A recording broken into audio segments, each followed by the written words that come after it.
Bismillahirrahmanirrahim. Baiklah, saya akan mengomentari beberapa pertanyaan yang sudah ditanyakan. Yang pertama, abad ke-10 sampai ke-14 Hijriah itu kenapa disebut abad kejumudan atau stagnan dalam bidang hadis, walaupun pada masa itu muncul beberapa kitab-kitab hadis yang memudahkan para pelajar hadis kemudian untuk belajar hadis. Jadi masa itu disebut masa kejumudan karena memang tidak muncul karya-karya yang kemudian bisa melengkapi apa yang sudah ditulis oleh ulama sebelumnya, yang kemudian ditambah dengan pembahasan-pembahasan yang relevan dengan masa itu. Jadi hampir pembahasan pada masa itu seperti disebutkan dalam referensi yang kita baca itu hanya mengkritik dan kemudian meringkas begitu, membuat nazam seperti Manzumah Baiquniyah itu dalam bidang ilmu hadis. Jadi tidak kemudian mereka membuat hal-hal yang baru yang kemudian memudahkan orang pada masa itu untuk kemudian memahami ilmu hadis, ditambah dengan mungkin beberapa hal yang sesuai dengan konteks zaman mereka.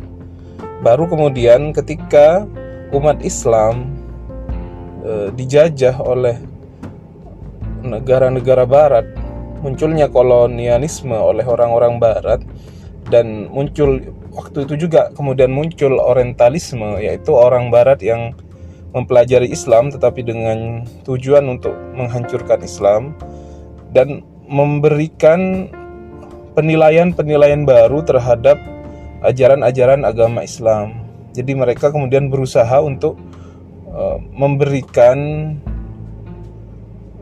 penilaian atau gambaran tentang hukum-hukum atau ajaran-ajaran yang ada dalam Islam itu tidak seperti sebenarnya. Jadi ada misalkan banyak sekali orientalis seperti Ignaz Goldziher dan lain-lain itu kemudian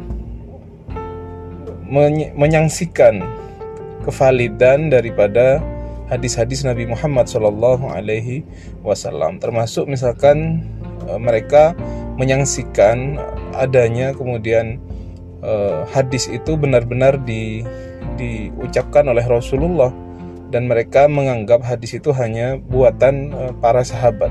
Ada yang sampai kepada kesimpulan seperti itu, dan banyak lagi tuduhan-tuduhan kaum orientalis ini kepada hadis Nabi Muhammad SAW.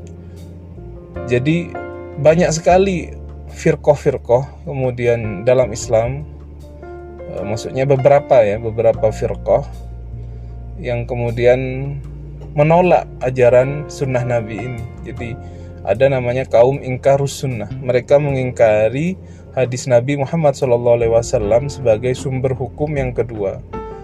Jadi mereka Islam itu sumbernya hanya Al-Quran saja, tanpa menerima hadis Nabi Muhammad SAW. Jadi itu kemudian muncul pada masa ini, abad ke-10 sampai 14 ini, ketika kolonialisme itu menjajah negara-negara muslim, sehingga Dr. Nuruddin Itter itu dalam kitabnya itu memasukkan jawaban kepada para orientalis atau menyanggah sangkaan mereka terhadap hadis atau tuduhan-tuduhan mereka terhadap hadis Nabi yang tidak benar. Ini termasuk sebuah karya yang dinilai oleh beliau adalah kebangkitan kembali.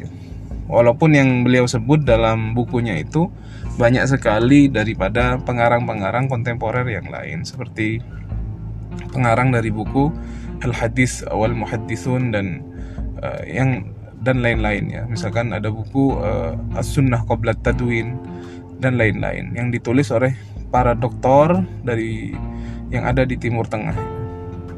Itu yang kemudian disebut dengan kebangkitan kembali.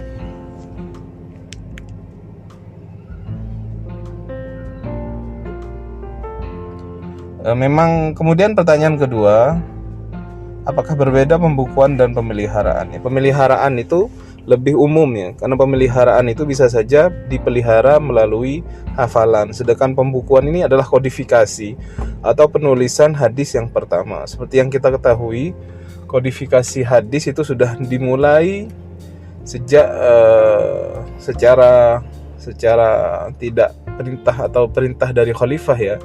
Itu sejak zaman Rasulullah sudah ada yang kita sebut dengan sahifah ya. Jadi sahabat Muhammad bin Amr bin As itu salah satu sahabat yang kemudian dikenal mempunyai as-sahifah as-sadiqah ya. Beliau menulis hadis-hadis Rasulullah Shallallahu Alaihi Wasallam atas inisiatif pribadi. Baru kemudian perintah menulis ini terjadi di masa Umar bin Abdul Aziz, perintah dari khalifah yang kemudian menyuruh beberapa ulama termasuk Ibnu Syihab Az-Zuhri untuk menulis hadis-hadis Rasulullah Shallallahu Alaihi Wasallam karena ditakutkan kemudian hadis itu hilang dikarenakan meninggalnya para ulama dan juga sebab-sebab yang lain. Jadi memang pada waktu itu disebutkan bahwasanya orang sudah daya hafalnya melemah.